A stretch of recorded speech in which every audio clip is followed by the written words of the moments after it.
Well, good morning to everyone. Good morning and welcome to Medical Grand Rounds. I'll go ahead and get us started with a few logistics and reminders and then introduce today's speakers. Next week, we will be hearing the talk Updates in Asthma and COPD, and that'll be given by Dr. Brad Glavin. That talk will be available live in Southern Auditorium on Tuesday at Providence St. Vincent. So please feel free to join online or live in person next week to hear Dr. Glavin. And just a few other reminders, we're here on the Teams Live platform this week. And this Grand Rounds viewership is a collaboration between Providence Portland Medical Center and Providence St. Vincent. You can earn CME credit for being with us here on the virtual live platform or by watching a recording of the event. And that recording is always available as the same link as the Grand Rounds invite. I'll be monitoring the Q&A throughout the session today, so please go ahead and post any comments or any questions that you have for our speakers. I will mostly hold those until the end of the session as time permits. And now I am delighted to introduce not just one, but a trio of outstanding teachers and presenters today. So we are joined by Dr. Brian Kendall.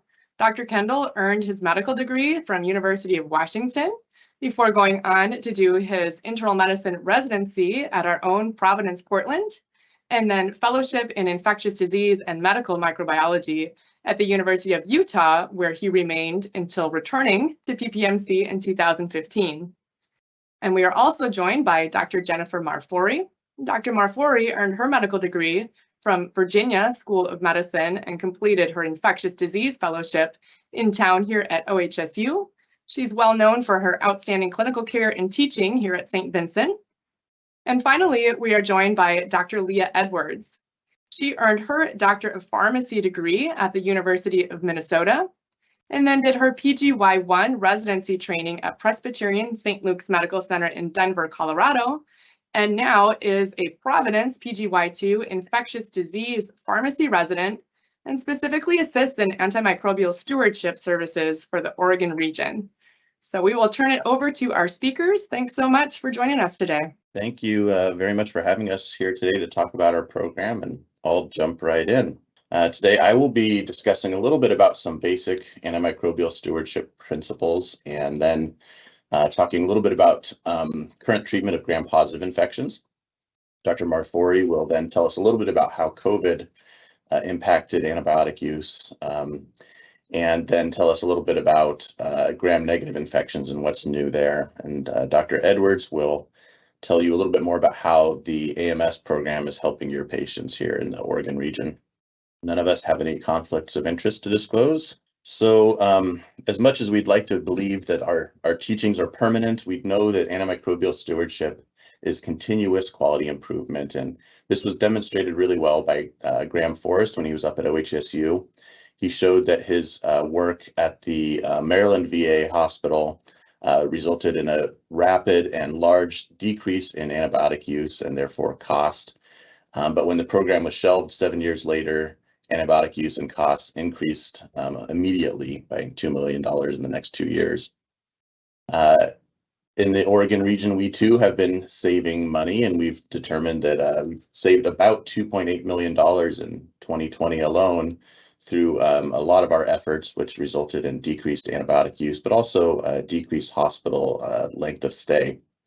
So that's good, obviously. However, we are clinicians and we're not too excited about saving money. We're more interested in doing right by our patients. And a kind of catchphrase for AMS that has taken hold around the country is making sure that we get our patients the right drug at the right dose for the right duration. It turns out that duration really is a critical component and one that we have a lot of room to grow in.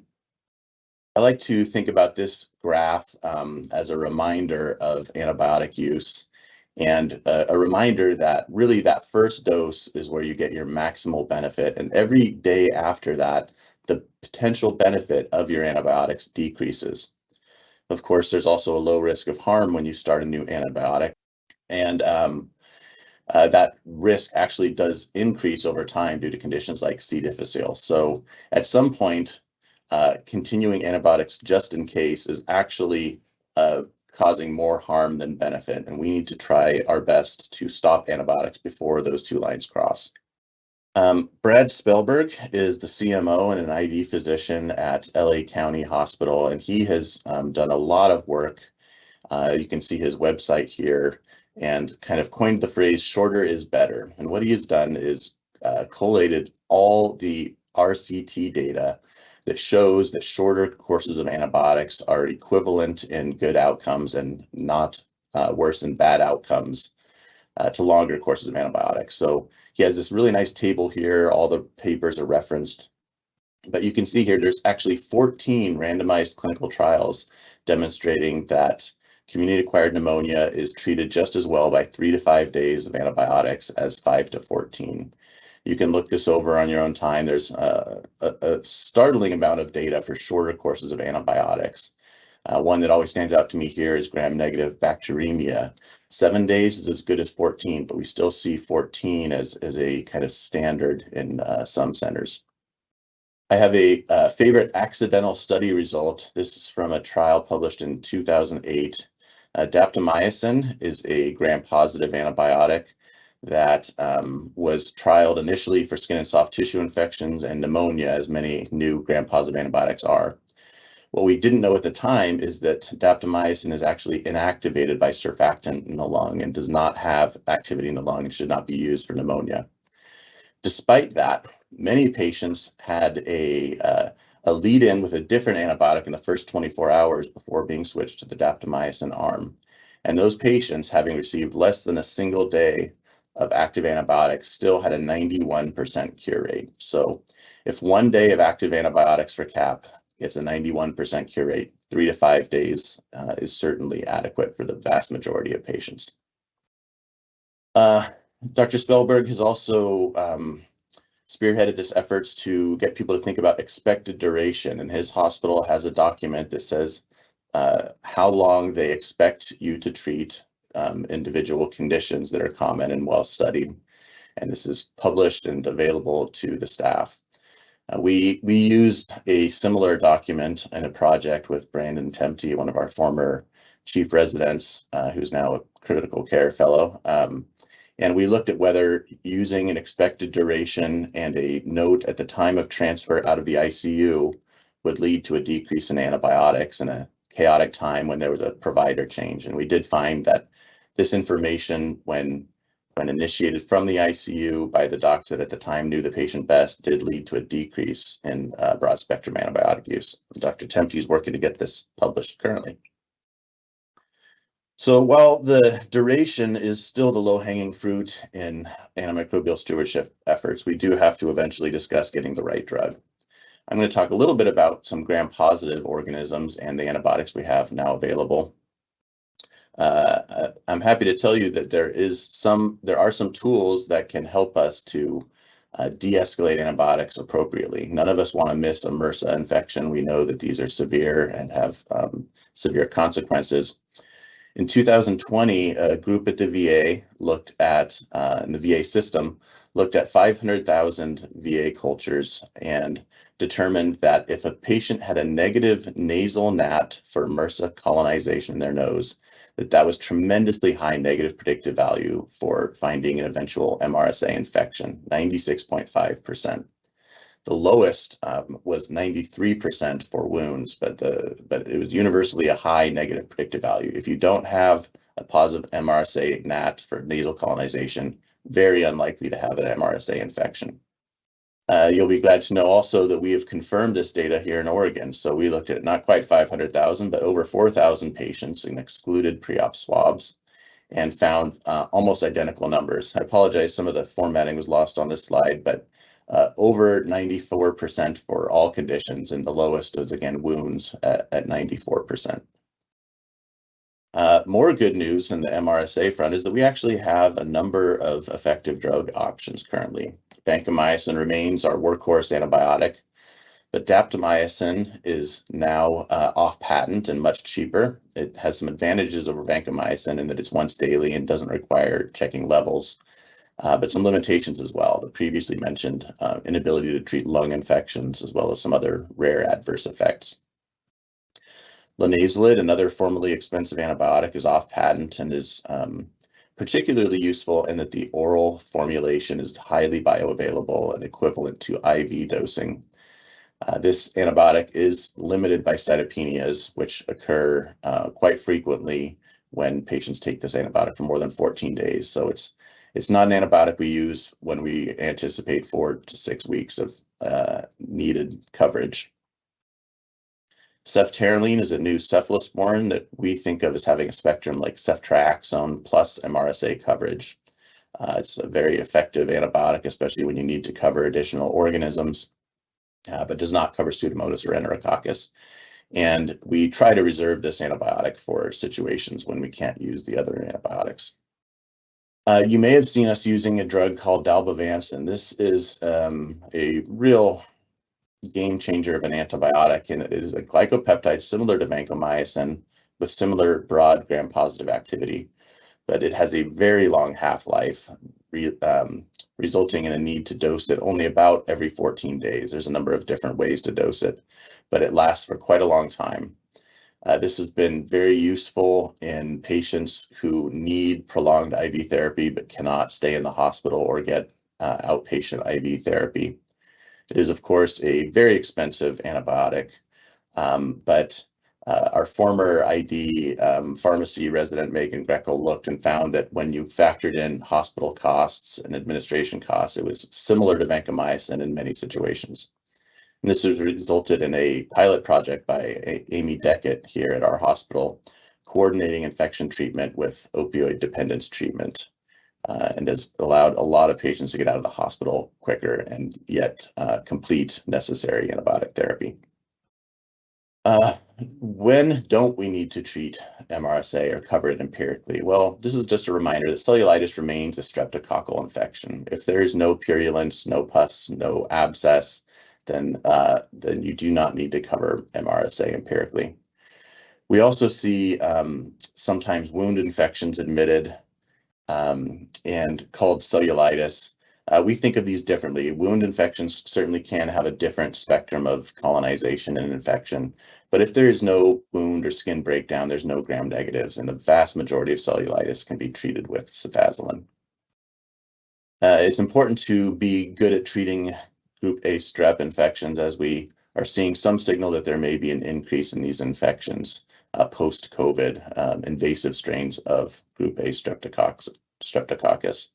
I did check, this has not yet been observed in Oregon, but we will see if it is eventually. It's very important to recognize that beta-lactams are still the key to treating strep pyogenes or group A strep. The alternative agents are just not good. This is from our own internal antibiogram, showing that clindamycin, probably our second choice drug, oftentimes for patients that are allergic to beta-lactams, only covers, only 53% of our isolates are sensitive to clindamycin, only 55% for azithromycin.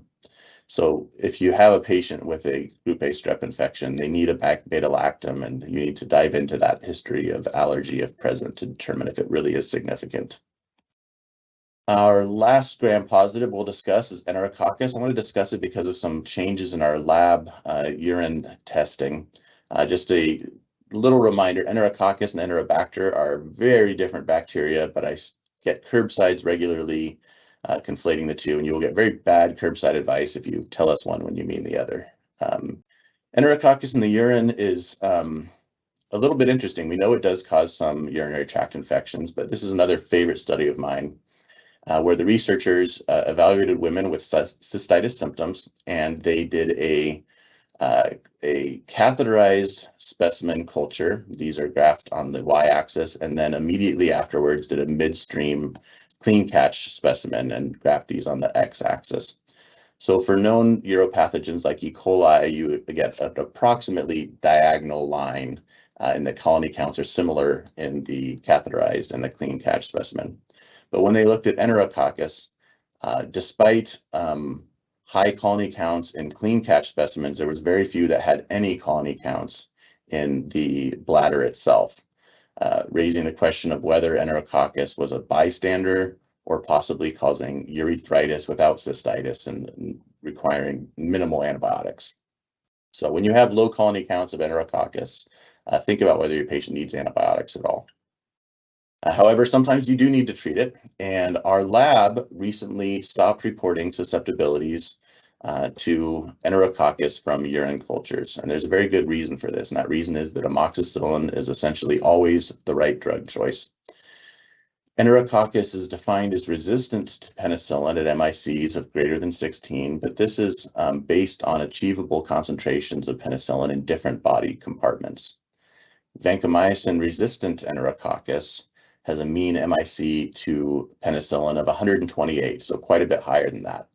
Yet, because beta-lactams, especially amoxicillin, achieves such high concentrations in the bladder, you can still treat with amoxicillin. A single dose of only 250 milligrams of amoxicillin will achieve concentrations of 300 to 900 micrograms per milliliter, well in excess of MICs.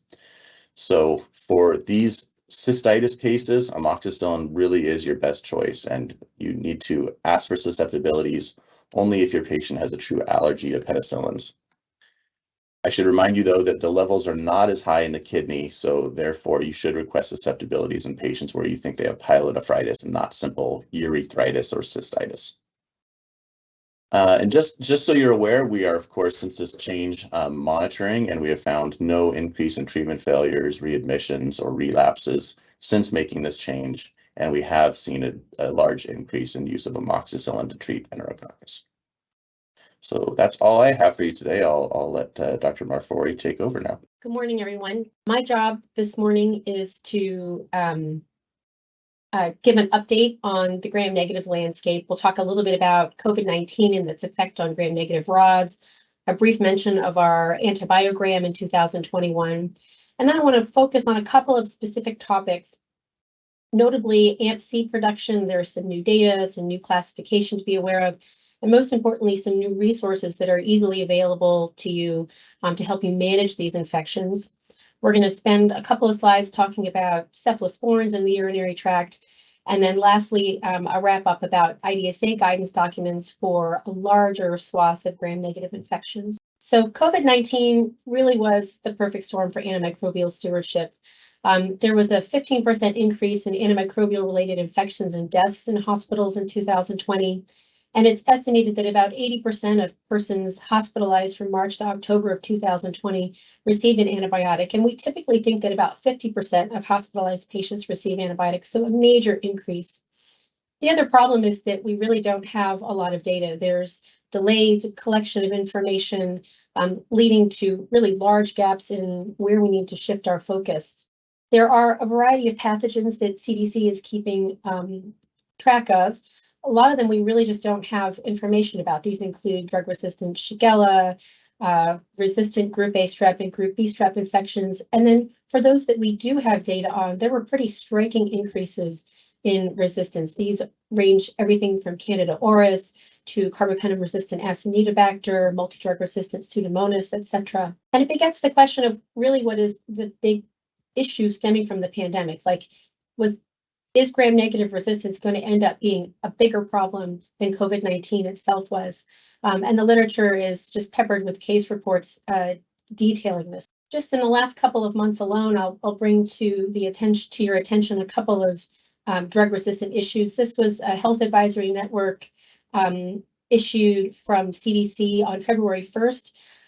Looking at an outbreak of extensively drug-resistant Pseudomonas associated with artificial tears. And it reached the lay press. This was published in the New York Times a couple of days later on April 3rd. And when you think about this particular problem, this is traced to a product that is manufactured in India. And we've known for a long time that this part of the world is really a major harbor of drug resistance. There are some pretty interesting and elegant studies that have been done over the past 10 to 15 years or so, culturing and sampling water sources surrounding these drug production plants. And water samples there have 100% in some cases, 95% case in others, where you can find ESBL or carbapenemase producing genes in just regular water samples. And these are closely tied to sewer effluents, which suggests that a large number of people are colonized with these bacteria. Another health advisory was issued in late February of this year, looking at drug-resistant shigellosis, and this is actually a problem in the Portland area. For those of you who are regular attendees at the citywide conferences, I presented a case of Shigella dysentery resulting in septic shock in a patient. And if you look at the isolates, we now think that that about 5% of our isolates now are extensively drug resistant. And from the years 2015 to 2019, we hovered well less than 1%. But now in 2022, the graph is steeply increased. And these are organisms that are broadly resistant to many classes of antibiotics, macrolides, or quinolones, third generation cephalosporins, TMP sulfa. It makes it really difficult to know how to treat your patient. We are quickly marching to a period of time where we will have no options left to treat Neisseria gonorrhea. The graphic below looks at sort of a timeline of resistance issues, and the intervals where we need to have updates in our guidelines for management keep getting shorter and shorter. Guidelines were issued in 2015, and then only 6 years later, we have new guidelines in 2021 asking us to use higher doses of ceftriaxone because of antimicrobial resistance. So the purpose today really isn't to, just a quick mention that antimicrobial resistance is not a new thing. Our use of antibiotics and its effect on alternate organisms, what we call collateral damage, has been demonstrated since the 1940s. Widespread emergence of penicillinase production in Staphylococcus aureus was a direct consequence of use of high doses of penicillin and ampicillin to manage invasive streptococcal infections. And in 1946, 14% of Staphylococci produced penicillinases. And if you fast forwarded just 7 years, 80% of Staphylococci now produce penicillinases. And we see this in the modern time with our use of carbapenems because of ESBL producing organisms. And because we use these drugs more, selection of carbapenem-resistant pathogens was a predictable consequence. So I don't plan to go granular about how to manage these particular infections, but I do want to focus on a couple of key areas where I think if we use antibiotics in a smart way, use the right drug for the right duration, we ultimately can have a lasting impact on the problem of antimicrobial resistance. So this is a screenshot of the gram-negative 2021 antimicrobial stewardship antibiogram. And this is just a reminder that we have the luxury of living in the Pacific Northwest, where managing gram-negative infections is easy. It doesn't feel easy sometimes, but if you lived in a different part of the country, your antibiogram would look extremely different. You'd have far fewer options to treat complicated gram-negative infections. And if anyone ever has a question about how to find your antibiogram, please contact one of us in antimicrobial stewardship and we can show you how. Just a brief reminder that mechanisms of resistance in gram-negative bacteria is really complicated. And if it's not one thing, it's going to be something else. New drug development has been essential to get us from one crisis to the next, but developing new antibiotics really is not going to cure our resistance ills. Using our current agents smartly is how we're going to have to approach this. So I want to focus a little bit today on a particular type of resistance. These are beta-lactamases, and beta-lactamases as a concept, it's important to remember that these are compounds or enzymes that occur in nature. Many of their original targets, like penicillin and cephalosporin C, also occur in nature. And serine beta-lactamases have been reported to be 22 billion years old. Plasmid-mediated beta-lactamases are dated to about 4 million years ago. But all of these enzymes have the same essential function. They hydrolyze the beta-lactam ring. The classification can be really complicated to look at, but they are fairly simple from a mechanistic standpoint. This is, if you're interested in the history and evolution of beta-lactamases, this is a wonderful paper by Bush in AAC published a few years ago. And she goes through this lovely sort of tree-like structure for beta-lactamases. And I think it's important not to get too bogged down here. You can think about beta-lactamases from their characteristic active site. Do they use a serine pathway to hydrolyze, or do they rely on zinc to hydrolyze? You can look at them in terms of their molecular relatedness.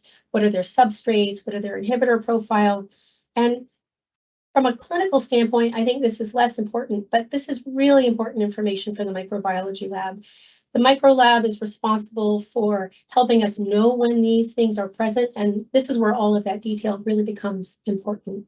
So within the beta-lactamase category, I want to focus a bit on AMP-C beta-lactamases. And it's important to remember that not all AMP-C beta-lactamases are alike.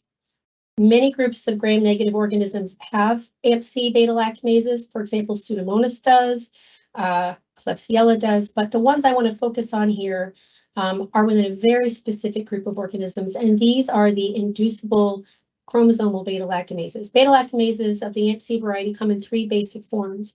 They are chromosomal and constitutive, so turned on all the time. They are chromosomal and plasmid mediated, so present all the time. But the real problematic ones are the ones that are chromosomal and inducible, because when we look at susceptibility, resistance may not be apparent up front. It takes a little certain something to sort of de-repress that gene and put this enzyme into production. And what it will then do is start to hydrolyze the drugs that we use as workhorses, things like third-generation cephalosporins, ceftriaxone, and ceftazidime. And it's important to remember that resistance with these enzymes can develop with just a few doses of this group of antibiotics. And so a lot of us learned about space organisms, spice organisms, back in medical school or during training, and sort of want you to forget about that mnemonic.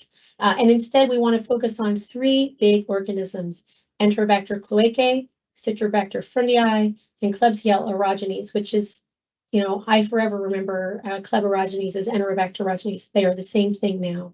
And so the new mnemonic, if you need to use a mnemonic to remember this, is heck yes, because two other organisms commonly produce these inducible beta-lactamases, Hafnia alvei and Yersinia interclinica, but they are really rare in clinical practice. Similarly, if we think about this group of three, there's a few groups that fell out of this inducible chromosomal beta-lactamase problem. Serratia, Citrobacter courseri, Morganella morganii, there are others, but these are no longer major concern because they produce these enzymes less than 5% of the time. The big three, E. cloacae, Citrobacter fundii, and Kleb aerogenes, they're looking at 8 to 40% of these isolates produce inducible beta-lactamases. So the AMS program developed some literature to help you kind of think about these organisms and how to manage them, and I want to show you where to find them on our webpage. So if you click, you come to the main website, you'll see the department section, and then you go to the Department of Pharmacy Services, which is highlighted here in red. Then that takes you to the Antimicrobial Stewardship. Okay, so now you're on the AMS SharePoint site, and under the Oregon-specific recommendations and protocols, if you go all the way to the bottom of that, you'll see this treatment of multi-drug resistant gram-negative infections. And it takes you to this document, which is written in SBAR format, followed by some discrete recommendations. And at the top, we talk a little bit about the situation with AMP-C producing organisms, but also ESBLs. And then shortly in, we have tables to help you understand how to best manage these infections. And so here again, we're going to focus on the big three. And clinically, we want you to think about this as either cystitis or other, because that's really a big clinical distinction. If you have a patient with simple cystitis, we can manage this problem differently. For severe infections, we actually do need you to pay attention to the MIC of the organism with regard to cefepime. If it's less than 2, cefepime is our preferred drug. And if it's greater than 4, we really want you to use a carbapenem. Meropenem is our formulary agent. And this is for a variety of reasons. When you have an MIC that is 4 or larger, CLSI, which is the body that regulates breakpoints, considers this sensitive but in a dose-dependent fashion. And it also tends to suggest that if you have an MIC that high, there may be some ESBL genes hiding out here. This also has to do with the PK/PD of drugs, particularly the cefepime. And for all of these organisms, for severe infection, you really want to use the highest amount of meropenem cefepime that you can, sort of go big or go home. So we tell you what you should use, but we also comment on what you shouldn't use. And these are the organisms where you really want to avoid using ceftriaxone, ceftazidime, and probably piperacillin tazobactam. Tazobactam is not a great inhibitor of these AMP-C beta-lactamases. And there was some kind of bad mortality data if you have read or know of the Marino trial when we compared piptazo to meropenem.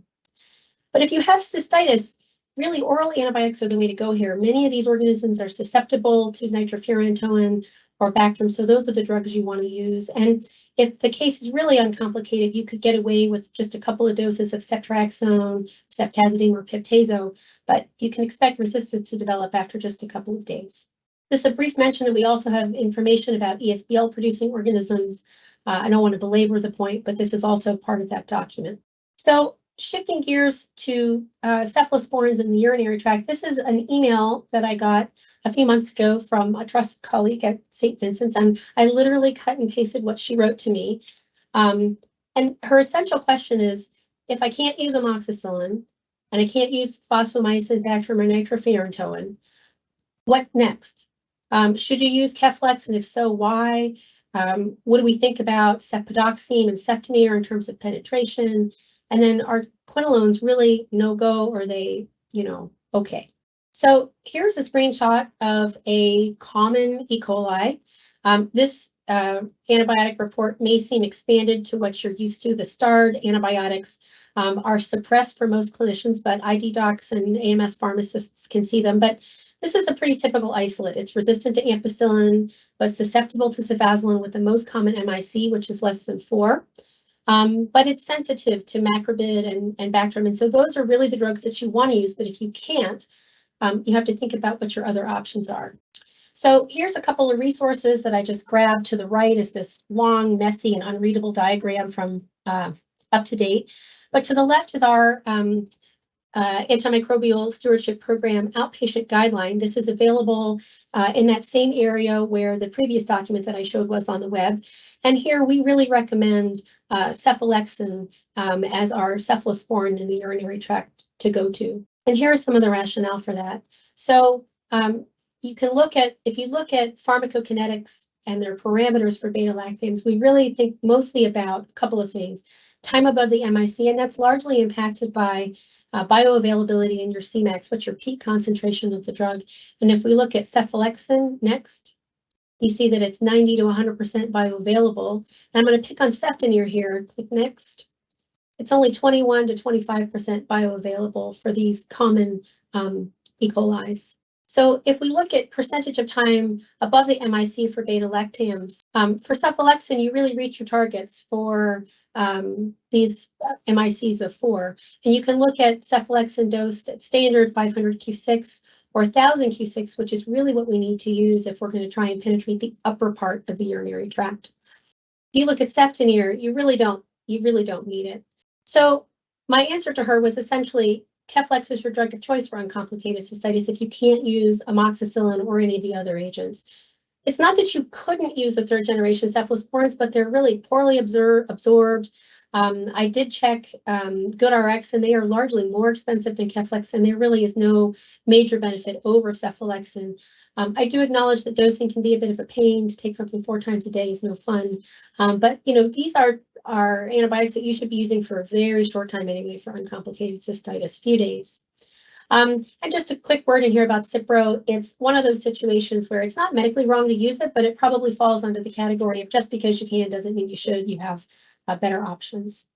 And so to wrap up my section, I want to bring to your attention a couple of guidance documents that have been issued by IDSA for management of complicated gram-negative infections. And these can be found, I'll show you how to get there at the next slide, at the idsociety.org. Oh, can you click back? I'm sorry, Stephanie.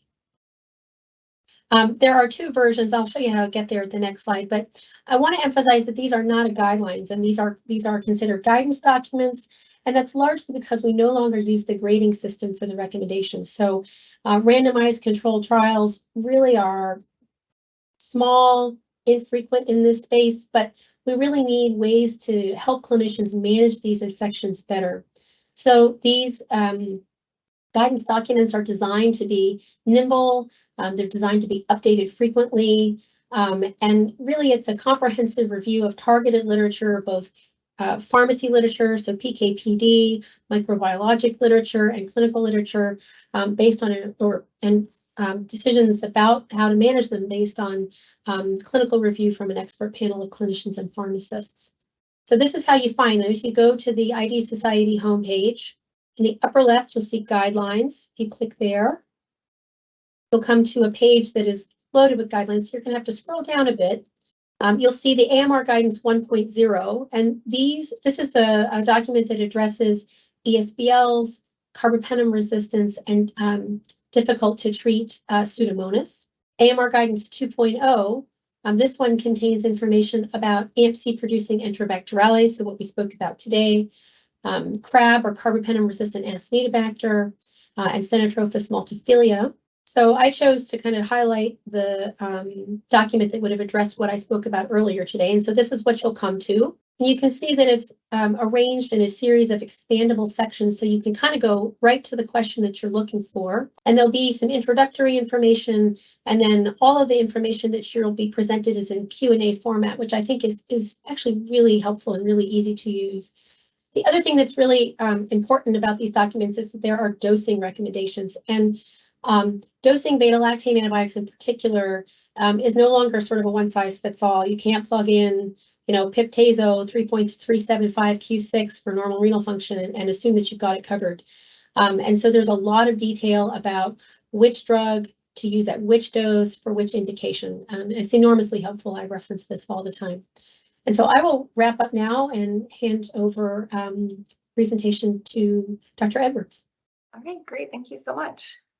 So I will be going over a little bit about pharmacy and our role in antimicrobial stewardship.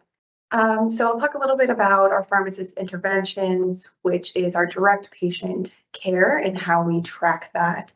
Then I'll look at some of our hospital antimicrobial use data, which is something that we upload to the CDC, and we'll look at how we use that data. We also use a lot of other different reporting mechanisms and different ways to pool data that is used a lot in many of our different research projects, and I'll go over a few examples of those. And then another good portion of our duties is education. Like Dr. Marfori went over some of how to access some of that information on the Stewardship website. And we'll go over some future directions and goals. So for our pharmacist interventions, the pharmacists, and this is what we do as stewardship pharmacists, but also pharmacists out on the floor, can document stewardship interventions through I-events and EPIC. There are a lot of different type of I-events, which isn't specific to stewardship, but we can track our stewardship interventions and some examples of what those look like. It's like durations of therapy, de-escalation, IV to PO, ID consult, and dose optimization. And so by tracking these I-events, we can see the number of I-events that we as pharmacists put in, and this is regional data. The AMS program started around 2018, so we see the impact through this data of how many interventions that we are able to make, which significantly increased after implementation of the stewardship program. And these I-events are correlated with cost avoidance. So we see the same sort of trend with cost avoidance, being able to see a significant amount of cost avoidance as well. So now I'll go over a little bit of our hospital antimicrobial use data. So as I talked about, our antimicrobial use data, we upload to National Healthcare Safety Network, or NHSN, which is part of the CDC. And this really allows us to track antimicrobial use trends. And I'll talk a little bit and just explain what the SAR means. So when I show the graphs next, you'll understand kind of what that means.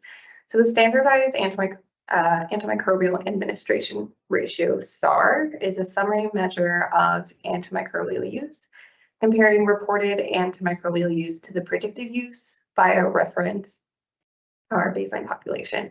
So basically this is a ratio. So we're looking at what we upload and the antimicrobial use that we, data that we report, and comparing that to the antimicrobial use of what would be expected for the baseline population that the CDC has created. So a SAR, or this ratio that's more than one, would mean that we are using more antimicrobial days than what would have been predicted, versus a SAR less than 1 would be fewer antimicrobial days than what would be predicted.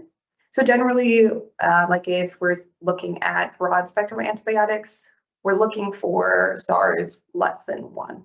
So an example of what that looks like is, in this report is just an example from one of our hospitals, a SAR for a broad spectrum antibiotic.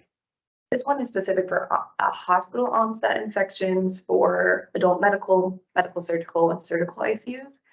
We can see that this trend kind of goes up and down, but generally is less than 1. But in another example, we can see this is for, again, the broad spectrum antibiotics, but this one is specific for community acquired infections in the adult ICU. And here we see more than 1, so we're using more antimicrobial days than what would be predicted. So with this data, it's not a perfect measurement, but it does allow us, and I think is helpful, especially in monitoring trends and being able to see certain areas that we can focus on and delve more into specific data and look in and pull data from our EMR to figure out why we're using more and if there's any interventions that we can make. And so some of the recent projects that we've done, first is a rapid susceptibility testing. This was a prospective randomized trial that was published last year. And this was our ID stewardship pharmacists, as well as our ID physicians and the microbiology lab, all worked together to look at rapid susceptibility testing specific for gram-negative bacteremia and what those outcomes would look like when we had the stewardship team make an intervention on those results. So here, by having the rapid susceptibility as well as pairing that with our stewardship team making interventions on those susceptibility testing, we saw that there were narrow available therapy was shortened, oral therapy, time to oral therapy, and time to hospital discharge were all shortened. Another recent project, which was last year by the resident who was in my position last year, looked at fluoroquinolones versus beta-lactam oral step-down therapy for gram-negative bacteremia, and this was retrospectively looking at fluoroquinolones versus beta-lactams, and there was no difference in clinical failure between the two groups. And there were no patients demonstrated recurrent bacteremia if there was a highly bioavailable beta-lactam given at the highest dose. And the rate of clinical failure could have been reduced if oral therapy was dose optimized. So this is pretty consistent with other literature that has recently come out that we can use beta-lactams as oral step-down therapy for gram-negative bacteremia. But it is really important to think about the antibiotic that we are choosing and the dose that we're choosing. And this is just data from the study. So the clinical failures were non-significant, overall 503 patients. And then we see below the clinical failures, a 30-day recurrent bacteremia that was higher in the beta-lactam group versus a fluoroquinolone. But again, as I said, when we looked back at that data and looked at the specific antibiotics that those patients got, there were no recurrent bacteremias in the beta-lactam group when we were using a highly bioavailable antibiotic and optimizing the dose.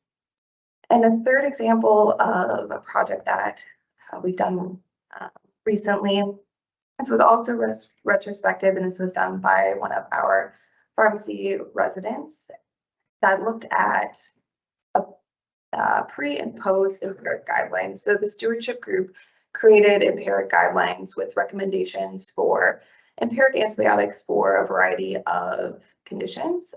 This particular study just looked at our urinary tract infections and looked at how antibiotic use changed from pre-implementation, post-implementation of these guidelines.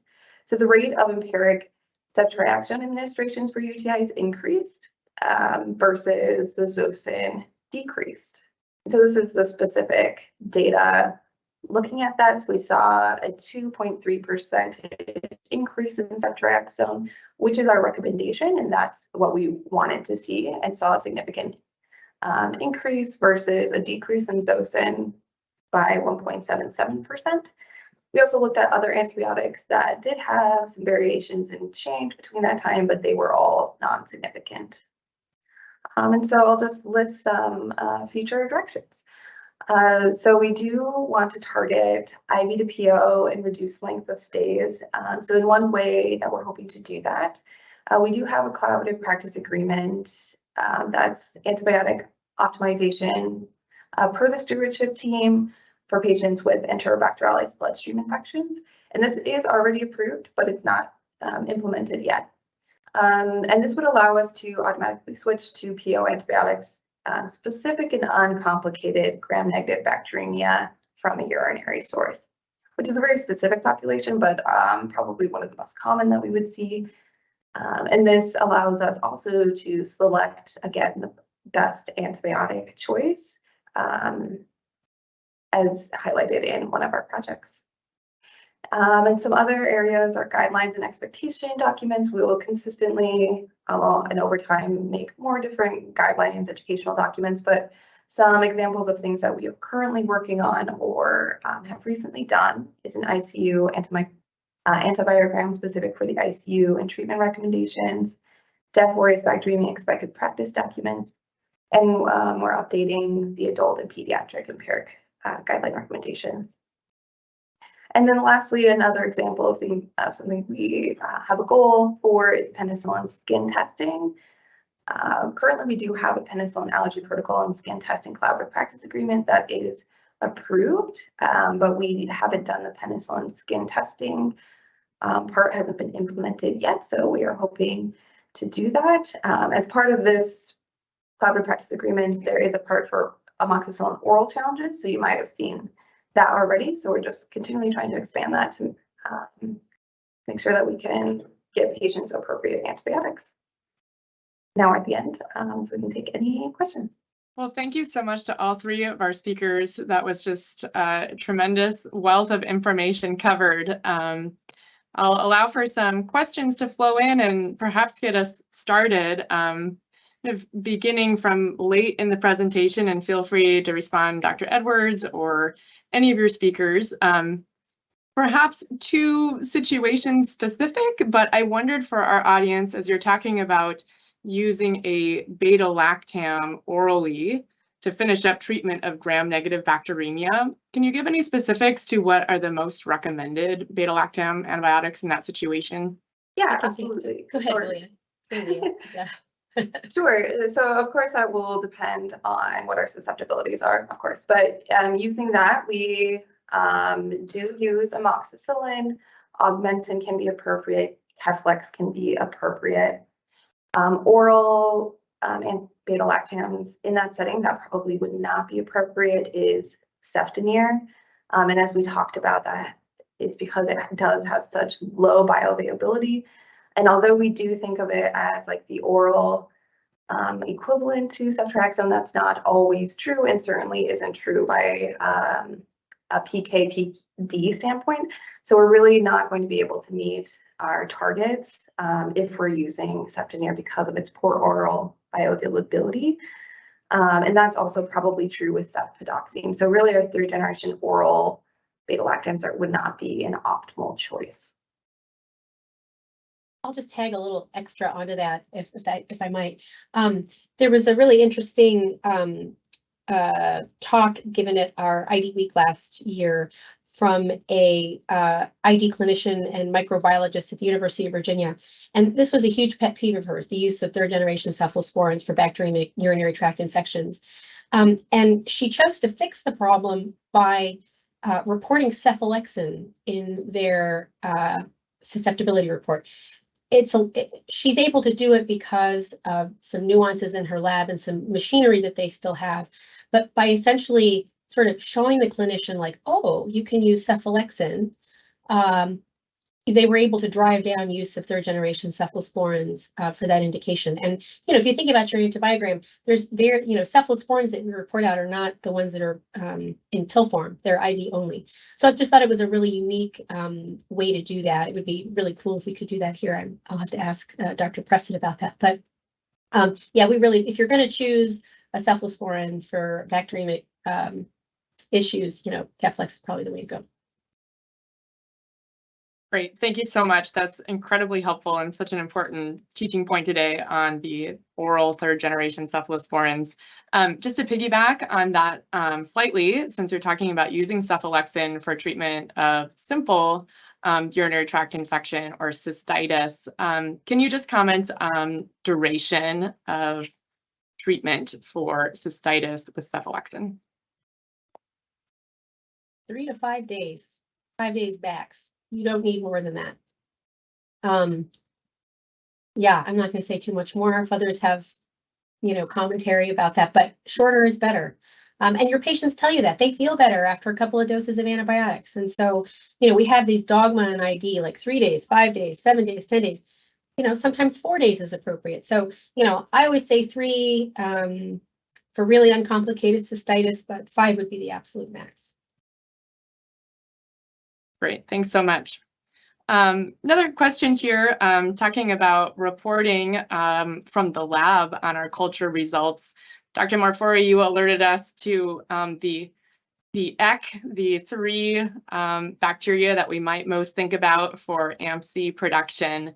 And I was curious if the lab alerts us to that potential and thinking about antibiotic choice when the culture and susceptibilities result that this is beware, this is one of the EC bacteria. So they will not. And the reason that they can't do that is because the enzyme, oh, sorry, I should turn my camera on, apologies. The lab cannot tell you that. So you have to kind of remember the big 3. You've got to remember the Enterobacter, Citrobacter frundi, Cleverogenes. Commit those to memory. I think Dr. Cover and I were talking that it should be EEK instead of heck yes, because the other stuff is just noise. But because these particular AMP-Cs are inducible, they only show up once you've put somebody on a 3rd-generation cephalosporin. And because of that, when the lab spits out its susceptibility report, that has not happened yet. And so it will look susceptible to ceftriaxone potentially. It'll look sensitive to piptazo. So this is just something you're going to have to kind of keep in your back pocket. And if you can't remember, reference the documents that I showed you. If you need to know where to find them, let me know. I can show you again. But it's just a little nuance. For the other AMP-Cs, and remember, AMP-C just stands for ampicillinase. That's their origins from decades and decades ago.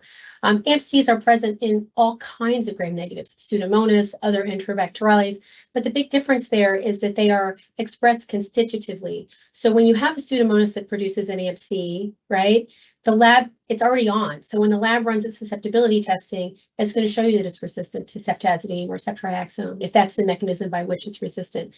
But these 3 organisms in particular are problematic because you can't know about them until it occurs. And, I think if we were to give a drug that we knew was going to fail, upwards of 40% of the time, you just wouldn't do that. So it's just something that you're going to have to commit to memory because you're not going to see it in your susceptibility panel. Great, thanks for the clarification. That makes a lot of sense. Quick question here, is there ever a role for ceftonir? I feel like I see ENT use this for sinusitis. Oh, that's a great question. It's so interesting to talk about drugs that I never prescribe. And I actually went back to the package inserts for some of these oral cephalosporins. And, there is a role, right? They've got good coverage. They expand coverage beyond just streptococcus and everything. And I think the big thing you have to think about is penetration, because even if a drug is poorly bioavailable, right, if you get enough into the bloodstream to reach your target PK/PD at the body site that you're interested in, it's going to work okay. And so, I personally don't tend to use them. And it's a question of sort of nuance, right? They probably work okay in, the middle ear and places like that. But, are there more elegant options? Probably. But yeah, they're just terribly bioavailable and they're expensive. And I think you have other options. Great, thank you. We're getting close to the top of the hour, but perhaps I'll go back earlier in the talk to Dr. Kendall on discussion of duration of antibiotics and particularly those that tend to be more gram-positive. It seems like a common scenario that skin and soft tissue infections have visible findings that outlast the antibiotic duration that may make patients and providers nervous at times. And I wondered if you have any sort of upfront counseling or expectations about kind of shorter duration of antibiotic and what you might expect to see on the skin? Yeah, I always tell people that it's going to be getting better before it looks better. And that is impacted by things like edema. So patients with chronic edema, who are, of course, patients who get more frequent cellulitis, it'll take longer for those visible changes of improvement. Obesity, excess tissue, all of these factors weigh in. And I tell people that we don't even expect it to start looking better for 3 to 4 days after starting an appropriate antibiotic. I'll also say that we routinely get consults for these cellulitis that is not improving. I always, every single time, narrow them to cefazolin, and they always get better eventually. So it's just, and again, this is not in the setting of wound infection. If there's skin breakdown, you can get colonization with different organisms. But cellulitis improves slowly. It can extend beyond the border of the line that the nursing staff often puts on there in the first day, especially in the first 48 hours. We know that tissue or the organism death is causing increased inflammation. So there's going to be more redness perhaps because of the antibiotic effect. So I think coaching people to not expect big tissue appearance improvement for 3 to 4 days should be a routine management. And I asked, do you feel better? Yeah, I'm not having as much fever. I'm not feeling as nauseous. That's the goal of the first few days. Great, thank you. Extremely helpful. Thank you for the clarity on that. And with that, we are right at 9 o'clock. So I want to say a big thank you to our 3 speakers, a hugely helpful talk.